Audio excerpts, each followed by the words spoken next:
Ya, puji Tuhan, selamat pagi, salam sejahtera dalam kasih Tuhan Yesus Kristus. Pagi hari ini kita bersyukur kepada Tuhan di tengah-tengah cuaca yang agak ekstrim ini, hujan. Ya, memang ini hujan ini ya kami saja mengadakan perjalanan dari Manado rata-rata diguyur dengan hujan. Ya, di Manado juga hari-hari tiap hari musim hujan sehingga banyak orang sakit. Ya. Sehingga Sunin tahu ini mana yang sakit corona, mana yang sakit karena hujan. Ya.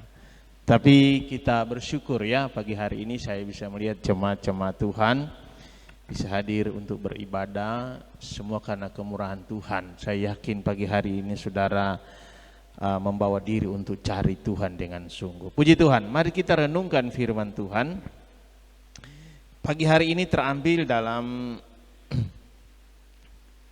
Matius pasal yang ke-6. Matius pasal yang ke-6. Di situ ada satu perikop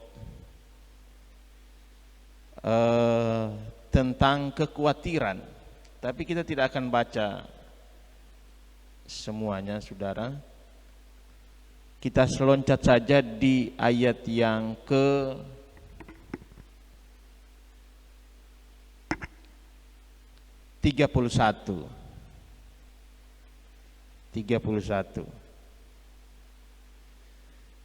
Di sana dikatakan mulai ayat 31. Sebab itu janganlah kamu khawatir dan berkata, apa yang akan kami makan?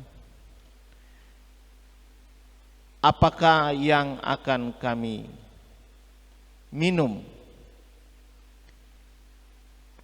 Apakah yang akan kami pakai? Semua itu dicari bangsa-bangsa yang tidak mengenal Allah. Akan tetapi Bapamu di sorga tahu bahwa kamu memerlukan semuanya itu. Tetapi carilah dahulu kerajaan Allah dan kebenarannya, maka semuanya itu akan ditambahkannya kepadamu. Nah, saudara, di sini Yesus mengangkat sebuah topik ya tentang kekhawatiran ya. Kekhawatiran yang menguasai setiap orang, terlebih anak-anak Tuhan. Tetapi kalau kita melihat apa jawaban Yesus ya tentang topik kekhawatiran ya, bahwa kecenderungan manusia khawatir pada hal-hal kebutuhan lahiriah atau kebutuhan pokok ini. Tetapi jawaban Yesus di ayat yang ke-33, Yesus berkata, tetapi carilah dahulu kerajaan Allah dan kebenaran, maka semua itu akan ditambahkannya kepadamu. Sepertinya kalau melihat ya dari sisi manusia, ini bukan sebuah jawaban yang memuaskan. Ya, ini bukan jawaban yang diinginkan. Tetapi tahulah kita bahwa cara pandang Yesus melihat segala sesuatu itu dari sisi hal-hal rohani. Dari sisi hal-hal rohani, karena berkat jasmani, kebutuhan-kebutuhan jasmani itu selalu menyertai kehidupan rohani. Nah, itu perlu saudara garis bawahi, bahwa berkat jasmani itu selalu mengikuti berkat rohani. Kalau kita lihat sejarah ya tokoh-tokoh Alkitab, di mana orang-orang yang diberkati secara rohani, mereka hidup berkenan kepada Tuhan, pasti selalu ada berkat jasmani yang mengikutinya. Tidak usah jauh-jauh, contoh saja Abraham. Ya. Abraham adalah seorang yang hidup secara rohani, hidup secara berkat rohani. Dia hidup takut akan Tuhan, dia hidup setia kepada Tuhan. Dia selalu mencari Tuhan dengan selalu mempersembahkan korban-korban bakaran untuk Tuhan. Dan yang terjadi berkat jasmani yang sering dikhawatirkan oleh manusia selalu mengikuti Abraham. Nah, di pagi ini saudara, saya ingin mengangkat satu hal tentang pengajaran Yesus. Bagaimana kehidupan Allah di dalam Yesus itu berdaulat atas kehidupan kita manusia. Yesus menjawab soal kekhawatiran manusia secara umum. Dia katakan bahwa cari dahulu kerajaan Allah dan kebenaran. Apa kaitannya kerajaan Allah dengan kebutuhan-kebutuhan kita manusia? Nah, ini berbicara bagaimana Allah berdaulat ya dalam kehidupan kita. Allah menguasai kehidupan kita. Karena berbicara kerajaan Allah berarti berbicara tentang bagaimana Allah menuntun, Allah memimpin kehidupan kita. Ini penting saudara. Kalau kita mencari kerajaan Allah, di mana konsep kerajaan Allah ini yaitu Allah menguasai kita, Allah berdaulat atas kehidupan kita, Allah memimpin kita lewat Yesus Kristus. Nah, jika Dia memimpin kita, jika Dia menguasai kita, maka secara otomatis apa yang menjadi kebutuhan kita, ya, apa yang menjadi keperluan kita, apa yang kita khawatirkan selama ini soal kebutuhan-kebutuhan pokok kita, Yesus menjamin semuanya itu akan ditambahkannya kepadamu. Itu kunci saja, saudara. Memang hari-hari ini manusia diliputi dengan berbagai kekhawatiran hidup. Ya, memang kalau berbicara kekhawatiran itu sesuatu yang manusiawi, saudara. Siapa sih yang tidak pernah khawatir dan siapa sih yang tidak akan khawatir? Itu selalu ada.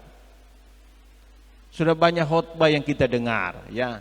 Satu kunci kekhawatiran yaitu bagaimana kita bisa memanage kekhawatiran itu, tidak menguasai kita. Tetapi Yesus memberikan pengajaran, apa yang kita khawatir tentang kebutuhan kita itu semua akan terjawab jika Allah lewat Yesus Kristus memimpin, menguasai kehidupan kita, berdaulat. Yang artinya kita tunduk dalam pimpinannya Tuhan. Kita tunduk dalam tuntunannya Tuhan. Kita hidup dipimpin oleh Allah.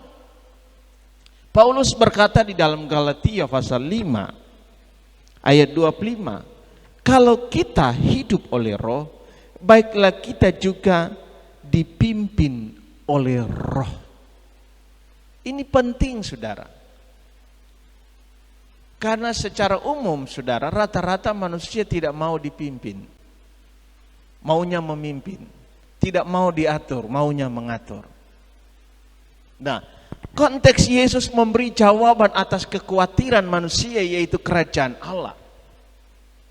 Karena pada zamannya ya, bangsa Israel selalu memiliki pemikiran, orientasi kalau Yesus berbicara tentang kerajaan Allah itu berbicara sesuatu yang materialistik. Yang artinya kerajaan Allah itu ada rajanya. Mereka selalu berpikir pada zaman dulu, zaman raja-raja di mana ada rajanya. Mereka selalu mendambakan tentang kerajaannya Daud. Kemudian turun kepada Salomo, di mana ada istana yang besar, yang megah, ada tentara-tentara yang kuat, ada persenjataan yang lengkap. Padahal Allah mau mencatatkan kepada bangsa Israel tentang kerajaan itu bukan secara fisik, bukan secara materi, tetapi ini bagaimana Allah bertahta, Allah menguasai kehidupan manusia. Ini yang mau dikembalikan. Allah membentuk kerajaan kepada bangsa Israel itu karena Allah sebenarnya mau mengingatkan bahwa kehidupan bangsa Israel harus tunduk pada kedaulatan Allah. Cuma itu tidak pernah dipikirkan, tidak pernah disadari oleh bangsa Israel. Nah, Yesus mau mengembalikan semuanya ini. Bahwa hidup itu sesuatu yang amat penting dan sangat penting kalau dikuasai, kalau dipimpin oleh Allah.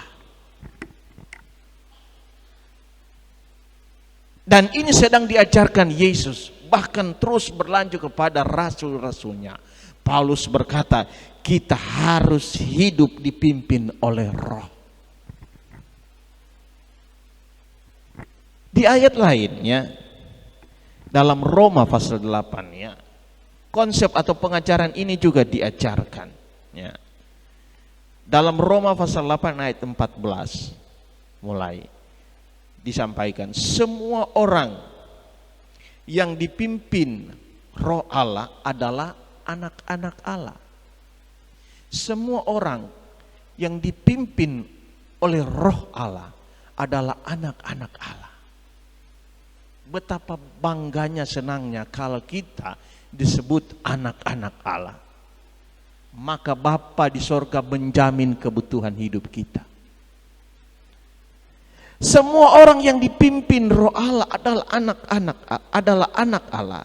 Sebab kamu tidak menerima roh perbudakan yang membuat kamu menjadi takut lagi. Tetapi kamu telah menerima roh yang menjadikan kamu anak Allah. Oleh roh itu kita berseru, ya Aba, ya Bapa.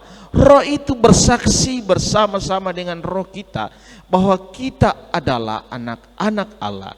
Dan jika kita adalah anak, maka kita juga adalah ahli waris. Maksudnya orang-orang yang berhak menerima janji-janji Allah, yang akan menerimanya bersama-sama dengan Kristus, yaitu jika kita menderita bersama-sama dengan Dia, supaya kita juga dipermuliakan bersama-sama dengan Dia. Jika kita bersedia dipimpin oleh Allah lewat Roh-Nya yang kudus, maka kita akan disebut sebagai anak-anaknya Allah. Dan jika kita disebut sebagai anak-anak Allah, maka kita akan mendapatkan, ya, kita akan disebut sebagai ahli waris. Jadi saudara, semua kekhawatiran akan terjawab kalau dikatakan kita adalah ahli waris, yaitu orang-orang yang mewarisi kerajaan surga. Apalagi cuma hal-hal kebutuhan lahiriah. Jangan sampai kekhawatiran itu menguasai kita sehingga menghilangkan kesadaran kita siapa kita sebenarnya. Marilah kita kembalikan kesadaran ini. Kita harus sadar kita adalah anak-anaknya Tuhan. Bahwa Allah tidak membiarkan kehidupan kita, bahwa Allah memelihara kita, bahwa Allah mencukupi setiap kebutuhan kita. Mari pagi hari ini lewat renungan firman Tuhan, tidak ada yang perlu kita takut dan cemas dengan kehidupan ini, apalagi dengan kebutuhan kita, karena Allah mampu menyediakannya secara ajaib. Ya, Allah mampu mencukupkan secara ajaib.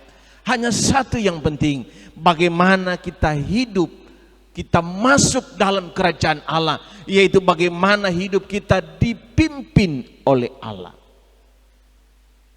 Dalam hidup ini jangan berusaha mengatur diri sendiri. Jalani hidup dengan berserah penuh kepada Tuhan. Memang ada banyak hal yang kita alami tidak sesuai dengan keinginan kita, tidak sesuai dengan harapan kita, sehingga ada banyak hal yang mengecewakan. Tetapi kenapa semuanya itu tidak bisa terlaksana, tidak bisa kita capai? Bukan Allah tidak membuka jalan, bukan Allah tidak menginginkannya, bukan Allah tidak memberkati. Tetapi Allah ingin menyadarkan bahwa dalam hidup kita, Allah yang mengatur hidup kita, Allah yang memimpin kita. Sehingga jangan kecewa dengan hal-hal, dengan harapan-harapan hidup yang tidak tercapai. Karena ingat, rancangan Allah itu lebih indah daripada rancangan manusia. Jadi jalani hidup ini dengan penuh ucapan syukur. Cari Tuhan saja dengan setia. Beribadah dan melayani Tuhan dengan setia. Saya yakin, saya percaya, seperti apa yang saya katakan tadi, berkat jasmani akan selalu menyertai kehidupan rohani. Berkat jasmani akan selalu mengikuti, mengiringi langkah-langkah kehidupan orang yang secara rohani benar di hadapan Tuhan. Berkat jasmani akan mengikuti langkah-langkah orang yang hidup setia melayani Tuhan. Berkat jasmani akan selalu ada bersama dengan orang yang tulus melayani Tuhan. Puji Tuhan, saya yakin, saya percaya renungan kebenaran firman Tuhan ini memberkati kita semua. Haleluya.